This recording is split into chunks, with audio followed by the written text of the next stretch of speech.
وَعَلَى رِزْقِكَ أَفْطَرْتُ، اور تیرے دیے ہوئے رزق سے میں نے افطار کیا۔ یہ بات کب صحیح ہوگی؟ جب پہلے افطار کر چکے ہوں گے۔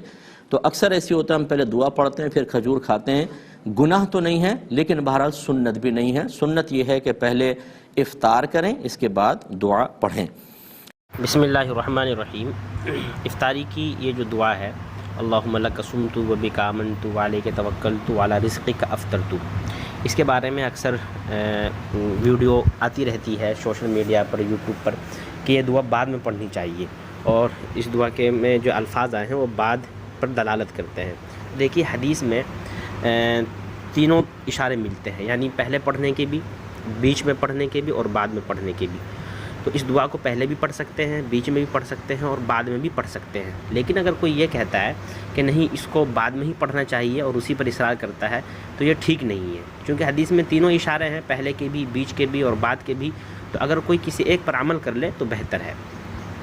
اب رہا یہ مسئلہ کہ لوگوں کا اصل میں اس میں یہ اشتباہ ہو جاتا ہے کہ اس میں ماضی کے لفظ آئے ہیں اس لیے یہ دعا بعد میں پڑھنی چاہیے، تو لوگوں کو غلط فہمی ہو گئی ہے۔ وہ اس طریقے سے کہ اس میں کہ لفظ آیا ہے وعلی رزقک افطرت، کہ میں نے آپ کے رزق سے روزہ افطار کیا، تو اس سے یہ سمجھ لیا گیا کہ یہ الفاظ افطار کے بعد ہی پڑھے جا سکتے ہیں، جبکہ عربی زبان کے قواعد کے اعتبار سے یہ ضروری نہیں ہے، بلکہ عربی زبان کا اسلوب یہ ہے کہ جو کام بالکل قریب ہو یا جس کا ہونا یقینی ہو اسے ماضی کے صیغے سے تعبیر کر دیا جاتا ہے۔